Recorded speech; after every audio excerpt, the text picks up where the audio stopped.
Hello and welcome to today's episode of Office Hours. This is episode number 15.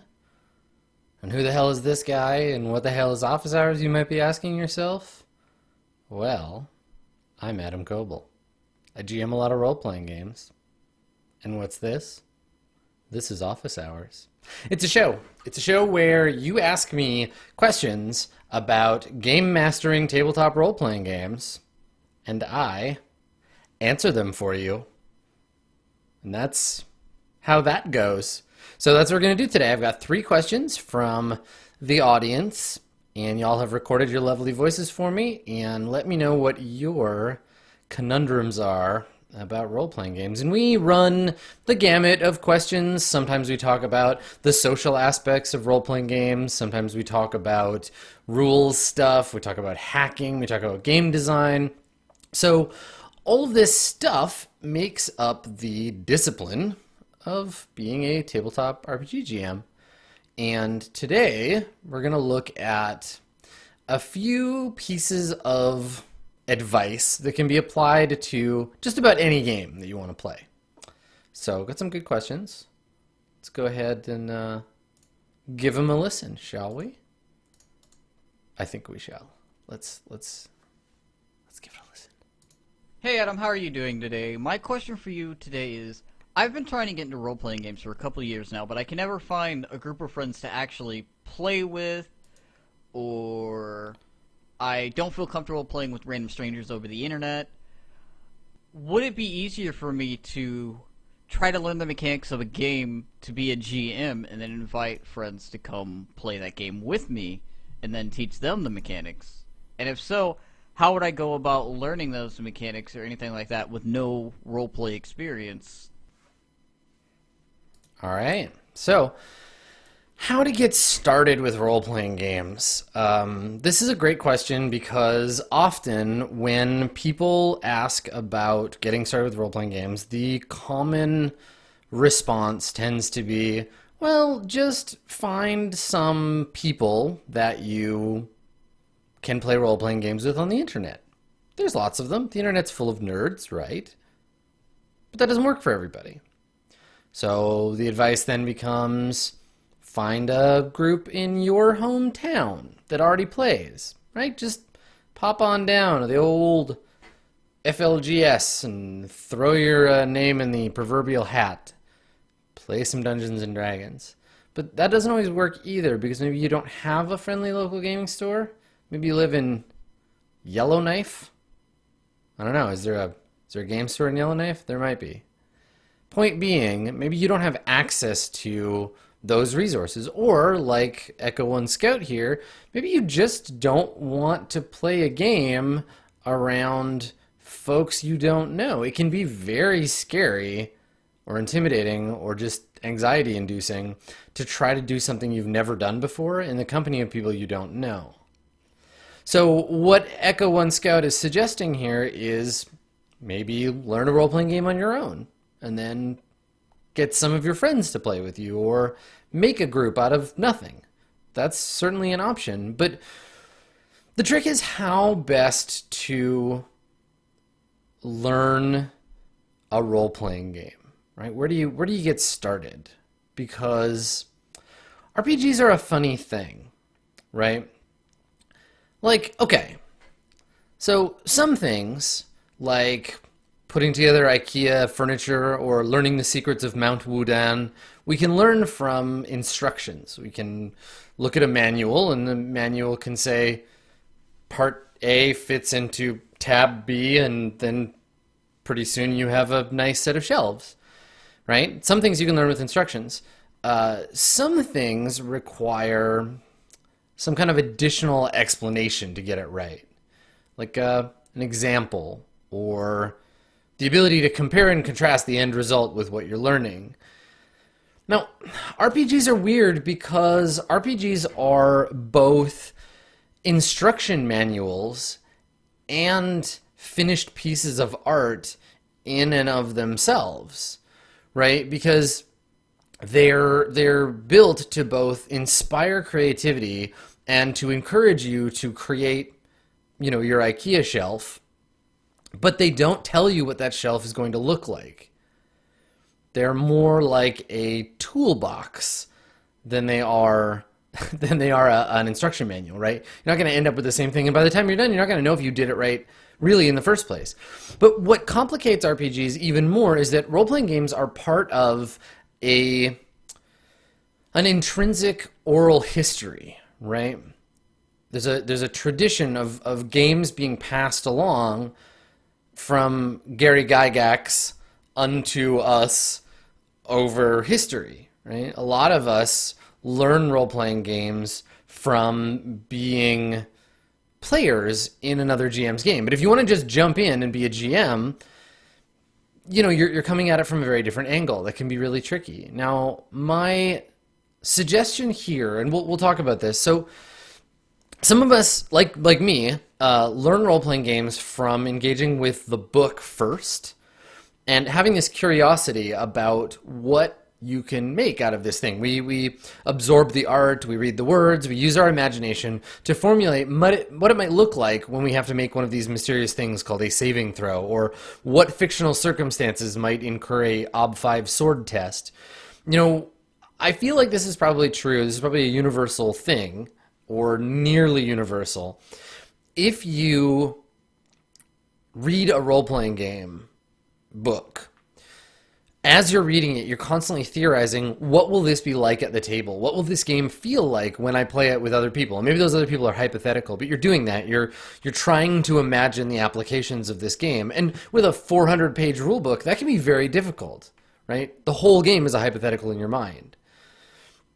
And sometimes what ends up happening is that curiosity and the reading of the rules will lead you into your first stumbling campaigns, right?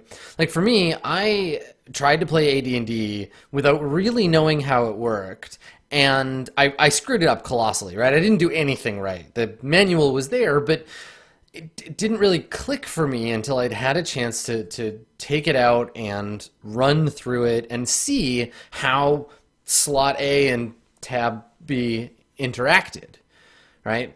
A THAC0 on its own means nothing. But when you're presented an orc with which to hit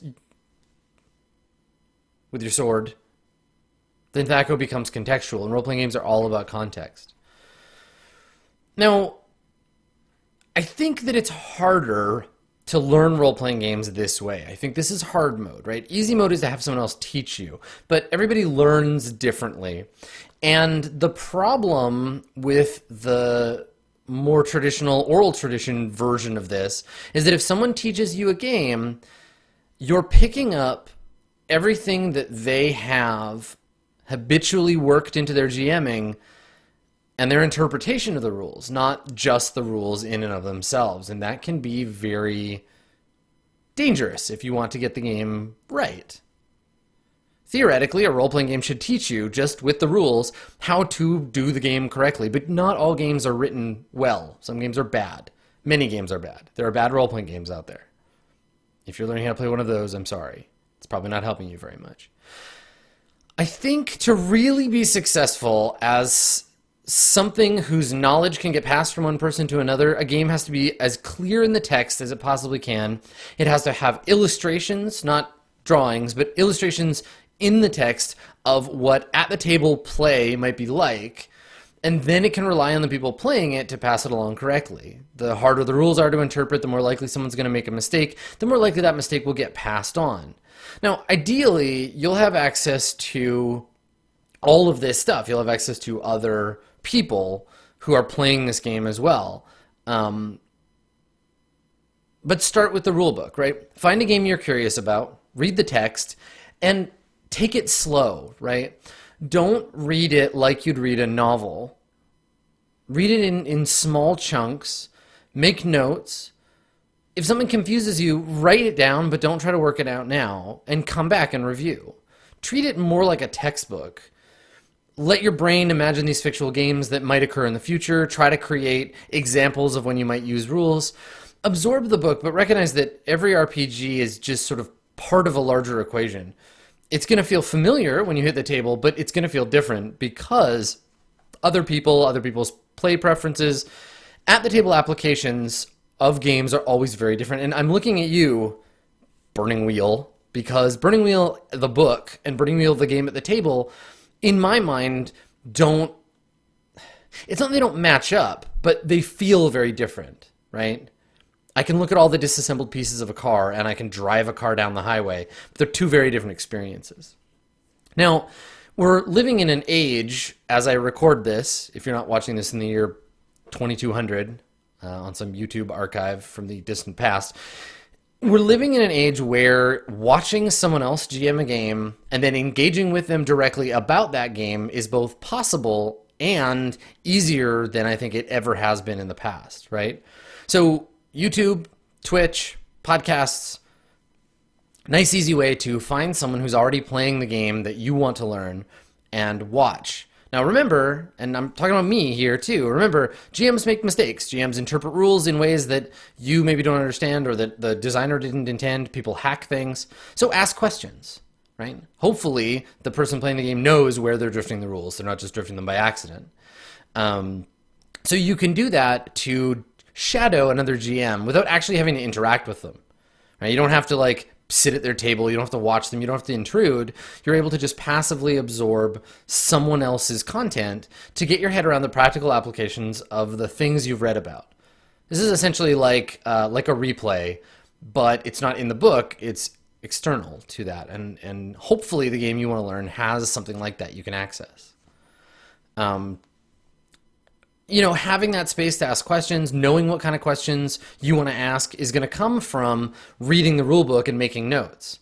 So if you read the rule book, if you read, say, Stars Without Number, and you make notes about things that don't make sense to you when you're reading it, that'll be what you can ask, I don't know, say, me on the internet, right? You can tweet at me, you can go to Reddit, you can submit office hours questions, you can ask me about these things, or replace me in the game with whatever.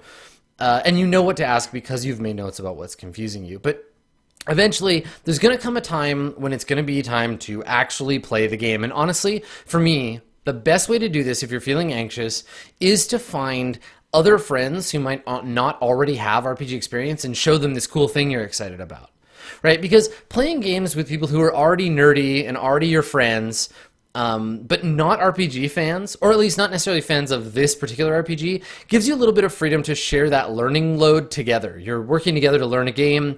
You're not performing for a group of people who already know how to play that game. I definitely feel more comfortable GMing a brand new game with other people who've never played it before for the first time. And it's really good if your friends are willing to be those people. Because hopefully your friends get excited about the things you're excited about, right? Hopefully. That's a thing you can share with your friends. Honestly, like if you feel uncertain about doing something for the first time and you do it with a bunch of pros, you're going to be worrying the whole time if you're doing it right, and that's going to cause you to stumble. So play with people who haven't played before and acknowledge that you don't know how to play yet, that you're still working it out. And maybe they'll want to learn too. Maybe they'll be able to offer insight and you'll get different eyes on the rules. And honestly, as long as you're making a good faith effort to play by the rules, to improve every time you play, and to work hard at taking your role as the GM seriously, you can't go wrong, even if everything else at the table does. A bad game doesn't make for a bad GM. Hell, a bad campaign doesn't make you a bad GM. And the thing is, you know you better than I know you. I only know you from a 30-second clip on the internet, right? This time that we've shared together, I don't know what helps you learn best. How do you like to learn, right? Are you the kind of person who learns by doing? Do you want to pick up the hammer and saw and make yourself a birdhouse, even if it ends up being crappy, and then try to figure out how you messed it up? Or do you like to be more methodical and try out bits and pieces? I often find with learning a new role-playing game, I find the thing that's most complicated to me, and I'll get some friends to run just that, right? We'll do, if we're learning a new system, often it's like the combat that we'll do. We'll do a mock combat just to test out the rules to see how it goes. It's a fun way to get into just the pieces of the rules that don't make sense necessarily. You can see Andrew and I doing this for the Burning Wheel show. We did just a fight refresher. It's the only fight the campaign has ever had, but now I feel a lot more prepared because I've gone back and brushed up on that. So you can do that. You can do a couple of hours of just a specific piece of content. And honestly, like, if you think about the things that feel daunting for you, as a soon-to-be amazing game master, and you focus on making those things feel less scary, that's what's going to help, right? Don't look at it as one big monolithic thing you have to get right. Look at it as several pieces that you need to break down. Are you afraid of being responsible for the rules? Learn what you need to, be willing to learn the rest in play, free yourself up to make mistakes. Are you afraid of improvising, right? So run a published adventure. There's nothing, they're great, they're fun, they're fast, you don't have to think too much about every tiny detail, and it lets you focus on getting the game right, not worrying about the narrative, if that's something that scares you. Don't expect to be perfect on your first try. And by try, I mean session, campaign, run as GM, whatever. Play with people that you know will be kind and merciful to you, friends, family, whatever. I learned how to play D&D playing with my little brother, right? The first session, the first little bit is always the scariest, right? By the end of the first 4 hours or 6 hours or 2 hours, whatever you play, you're going to feel a lot better about it. So I guess my advice is a combination of preparedness and willingness to accept that it's going to be okay if you screw it up. You'll be okay. And being okay is a great first step. Then you'll be great later. Hope that helps. Also, pick a game that isn't hyper complicated. Don't start with something really nuts. Don't start with like Hero System or Burning Wheel for that matter, right? If you're the GM, start with Dungeon World. Dungeon World's nice and easy to GM. Start with Fiasco. Share the load, right? There you go. Those are my thoughts. So to the same effect, but on a more specific level, our next question addresses something that's really hard for a lot of GMs and addresses a personal pet peeve of mine, something that I have debated with folks on the internet before. And I'm gonna lay out my point of view, and y'all can agree or disagree on this one. I think this is a controversial one a little bit. You'll see. Hey Adam, this is Lackeys. I struggle with effective communication and the public speaking aspects of GMing. Particularly when I am improvising and being descriptive, I've become increasingly self-conscious at the number of times I'll say empty phrases such as, you know, or mumbling ums. What advice do you have for a fledgling GM who wants to become better at taking their ideas and translating them to players on the fly? So, improvisation. Also, hi Lackeys. Thanks for submitting a question. So, I have what might be considered a bit of a controversial opinion among game masters and the like around filler words.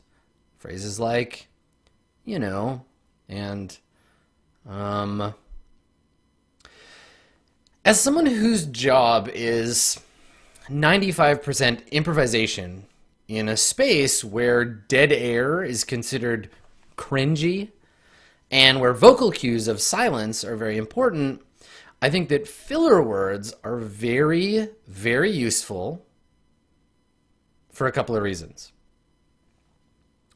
When you say in a role-playing game, when you're GMing and you say you're indicating something to the people who are listening to you. You're telling them two things, right? You're telling them, one, you're not done talking, and two, you're still formulating your ideas. Now, in a venue like office hours, I can take long pauses while I think. I can start a sentence and then finish that sentence at my leisure, because you can't interrupt me. But at the table, there's very much a real possibility, and we'll talk a little bit about this in a second, where there's a possibility that someone will jump in if you pause, if you don't say anything. You might say, or I think, or maybe. That's one I use a lot, like I do. There's a kind of monster there. It's shadowy, so maybe you see some horns, maybe it's a demon or something, and he's holding a baby in each of his taloned claws. Yeah, and like the babies are they're wailing or whatever, crying, and he speaks to you in this this demonic sounding voice that's like grating bones together, and he says, right? So did you hear all the signals there about the social content that's happening, right? So what you're doing is signaling the people at your table. You're putting a stake in the narrative, you're putting a stake in your statement, and you're saying, I'm not finished speaking yet, but I haven't prepared my next thought. But more importantly, you're saying, please don't interrupt me. Right? Now, consider the amount of stuff as a GM that you have to just make up on the fly at any given time. Not just concrete shit like how many hit points an NPC has or where the town of Bucksburg sits in relation to the blood river of blood. There's ephemera. The stuff that makes role-playing games beautiful. You're literally conjuring up beautiful narrative magic. And if your players or that nagging little voice in the back of your head can't handle an or a like once in a while, they can suck it up. Because otherwise, what are your options? Right? Let's imagine you excise and like from your vocabulary. What are your options? What's left? You've got two choices. Two choices, right? You can either be perfect and have every thought spill out of your mouth a brilliant, beautiful diamond like so much unicorn ejaculate, or you can just say nothing while you think of the next thing. There's problems with both of those because improvisation is not perfect. Improvisation is knobby and unclear and bits and pieces of stuff stuck together. It's not perfect, so it's not possible to be perfect. The other half of that is that if you say nothing, you're indicating you're done speaking, right? The way we indicate that we're finished with a thought is by not saying anything anymore. We pause because it allows someone else to step in and fill in that narrative space, which someone will do. Always. People are always waiting for their turn to talk. So we have these placeholders, these words to step in and say, just fucking hold on. I'm thinking. I'm trying to GM over here. And that's okay, right? There's a stigma around, like, God, I've lost count of the number of times that chat in a role-playing game that I have been GMing on Twitch, some random shitlord has been like, say like some more, or what are you doing saying maybe? I remember these things. I see them and I remember them because they feel so frustrated for no reason to me. Someone once said, why are you saying maybe? You're the GM. Just tell them what things are like. So for me, I think it's important to recognize that you're buying yourself space and you deserve that space. And if you don't like the amount of filler words you're using, you can change the words. But by pausing, you're inviting other people to speak. There's a cadence to conversation that happens. And interruption is incredibly painful to the creative process. So if you're in the middle of talking and someone just jumps in over you, right? Imagine I'm describing an enemy, and the fighter in the party just says, I attack him. And I'm like, but I wasn't done describing him. I was pausing.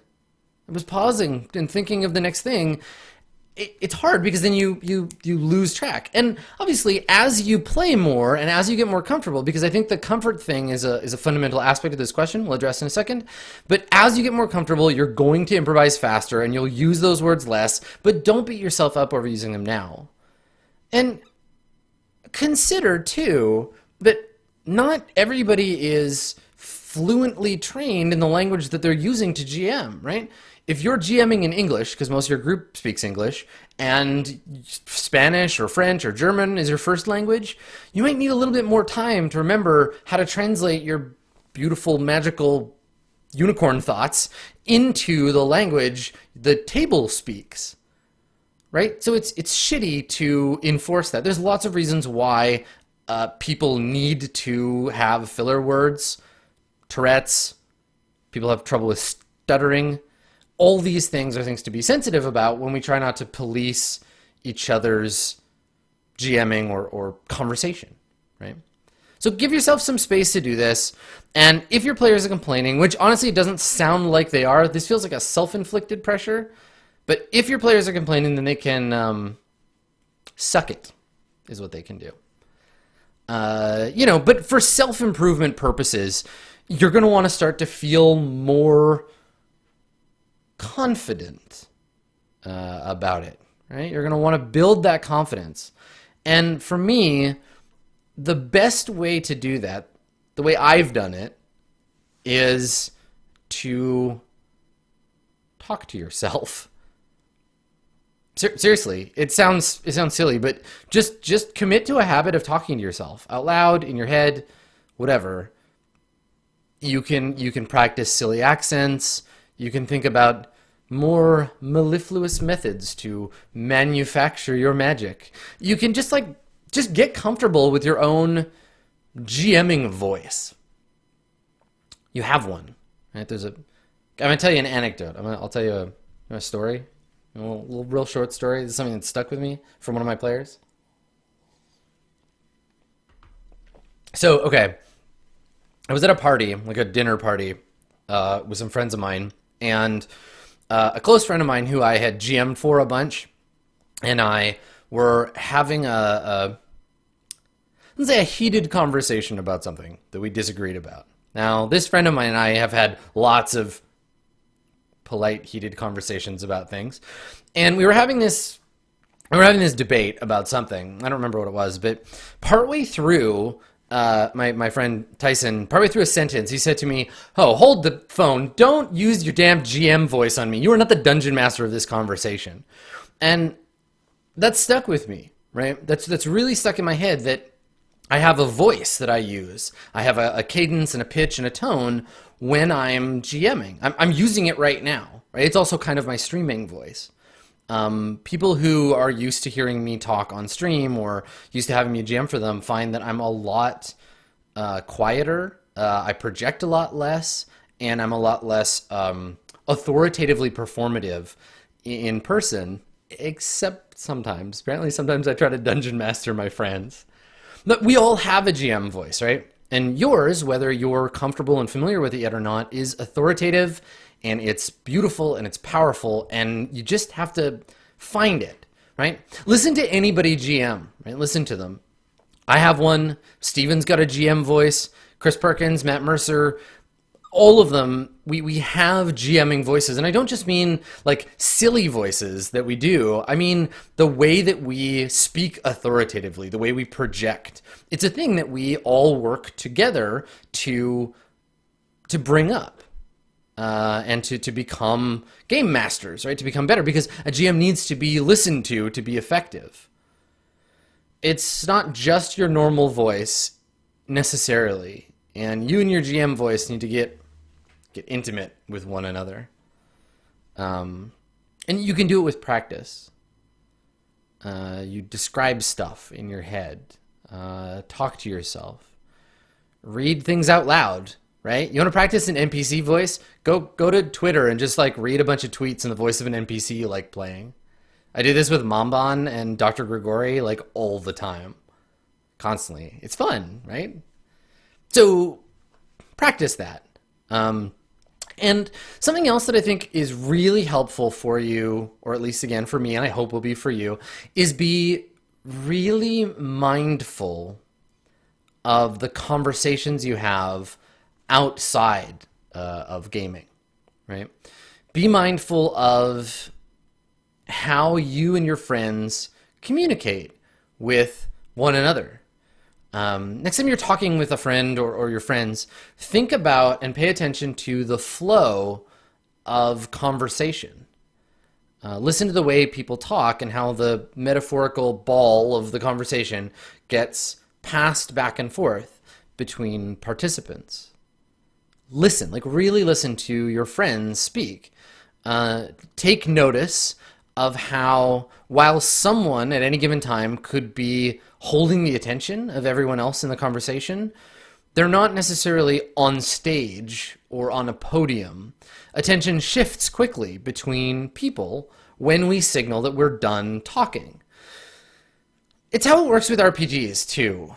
You're going to be the center of attention when it's your turn to talk, but you're not doing public speaking any more than anyone else in a conversation is. Being the GM is not standing up front and having an audience necessarily, because everyone gets to take that turn being the focus.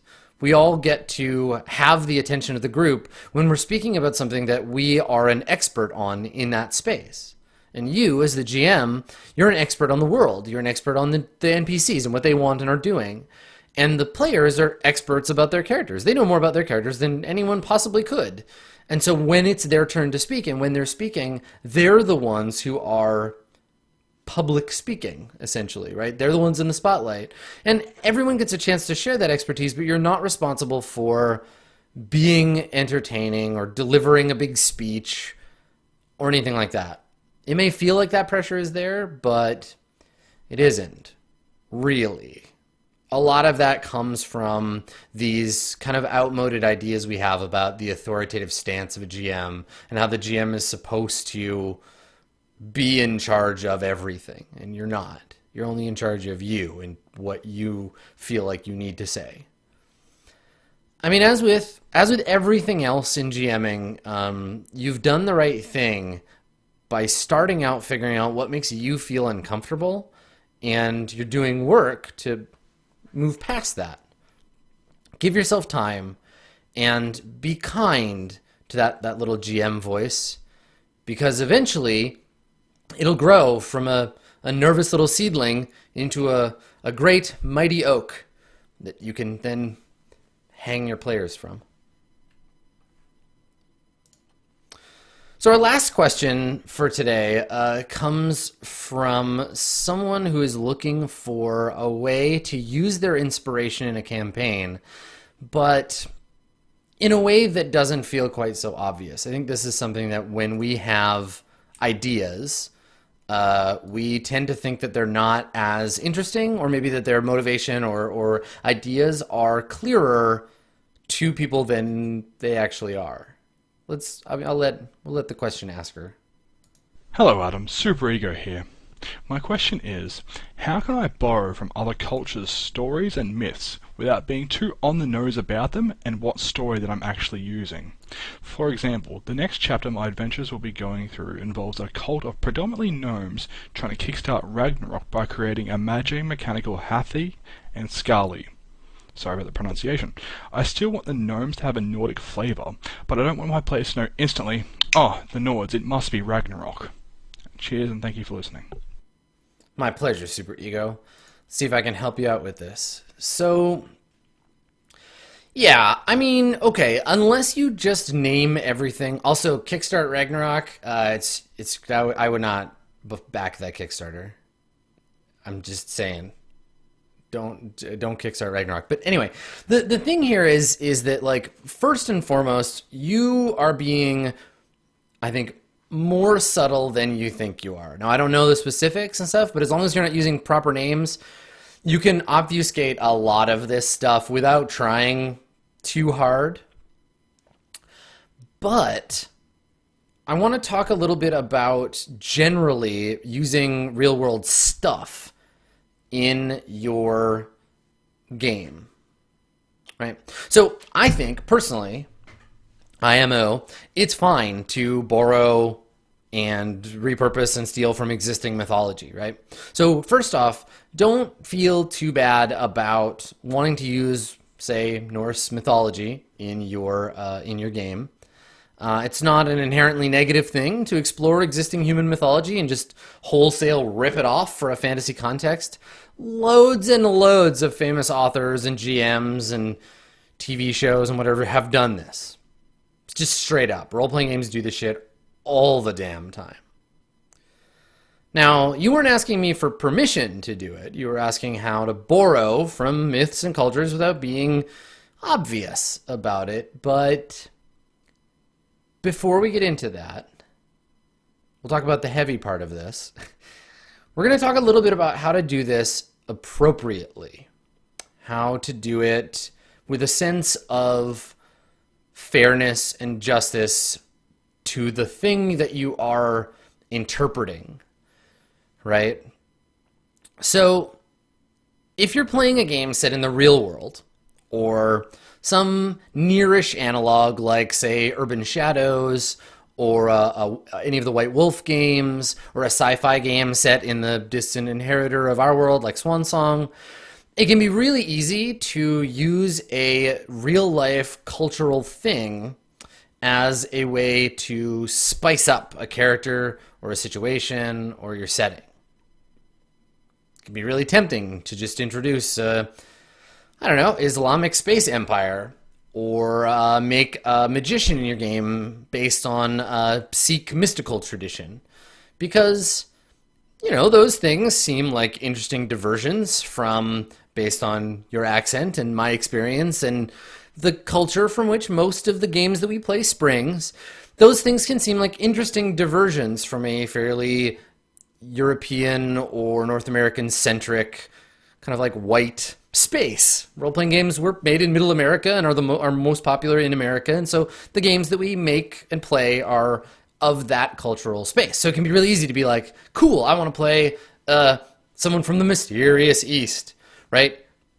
Now, you can have Sikh mystics and you can have Islamic space empires, but you want to make sure that the first thing you do before you do any of that stuff is treat those things with respect and learn about them, right? Do research.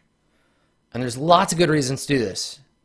Not just not being a shitty person, right? Not just wholesale appropriating a culture.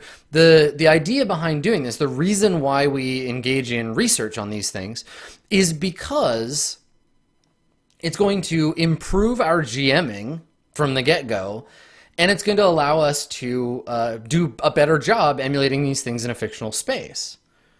So, for example, with the Hovaden Caliphate, I found out a lot about how Islam works, like what Islam is about Sharia law. I learned about a whole bunch of stuff I didn't know about Muslim culture and Islam before. Its traditions, what things are sacred, what things are part of casual everyday life. Treating these things as something real first allows you to acknowledge that there are people who engage with this stuff in a non-foreign way, right? And it's super important because we often use non-white cultures or predominantly non-white religions to spice up our fantasy narratives because so much of fantasy is, Tolkien, right? And you were asking about something that Tolkien did as well, right? Using ostensibly something that is related to his culture to spice up fantasy. So you've maybe less of a problem with that. But it's something to keep in mind that there are people who Odin and Thor and Ragnarok are real parts of their cultural heritage, and treating them with respect is treating those people with respect too. You give yourself a chance to do that, but also it's fun. It's fun learning things. I know way more about these things than I ever did before I started running Swan Song. History is weird and cool, and human culture is interesting. So you're doing yourself a favor, not just the game. You're going to get to be a better person because you know more about the world that you live in. So even if you decide to totally recontextualize something, even if you're taking the mythologies of a real religion or culture and you're putting them into a fantasy context, treat them and their origins with respect. I know it's not concrete advice, and there's no way to know if you're doing it exactly right, but it's something that I think is worth trying to do. And as far as obfuscation goes, there's a bunch of different ways to do this. Like, you don't necessarily want to pull a Forgotten Realms and just be like, Mullerand is Egypt. The gods are the same. There's pyramids. Everybody's bald. They like cats. It's Egypt. It's Egypt with a different name. You're going to have to do a little more work. Now, you can do that. You can go the Mulholland route and just play a game that's set in a fantasy version of real history, right? Lots of games do this to some degree or another. But what you can do to begin with is think about why you like the mythology that you want to use. What is it about that? It's probably not that you like Thor specifically or Odin specifically. Maybe you don't have a crush on Valhalla. Maybe it's the idea of a great battle at the end of time. Maybe it's the idea of a serpent creature swallowing the sun. Maybe it's a giant wolf. Maybe it's a battle between the giants and the gods. Like, you want to dissolve the mythology in a solution of your own critical thinking, and then pick out the bits and pieces that you like. So, like, okay, let's say you're interested in the story of Cain and Abel, right? So, what do you like about that? Do you like that God is cruel? Do you like a brother betraying a brother? Do you like a terrible curse? Do you like the idea of God exiling someone and then becoming king of the monsters? Right? What do you like about those things? And breaking the myth down into those elements allow you to reconfigure them, because then you're not stuck with just Norse myth or just Christian myth or just Hindu myth. You can mix and match the pieces. Now, it's important to do that dissolving first, because it can be kind of reductive and run counter to the ideas that we were talking about before if, like L5R, you just pick and choose the shit you like from a bunch of cultures that seem similar and mush them together, right? Where you're like, we'll just like take a piece of India and most of Japan and some China shit and just mush it all together and be like, yeah, okay, that's good enough. The Orient, right? But by burning off all the poetry layer and getting down to the mythology underneath, you can recontextualize it. You can say that Cain and Abel weren't the children of Adam and Eve, and not Cain and Abel at all, but they are the first dwarf and the first elf, right? And they were brothers originally. The elves and dwarves were all one people, but a dwarf killed an elf over the discovery of gold.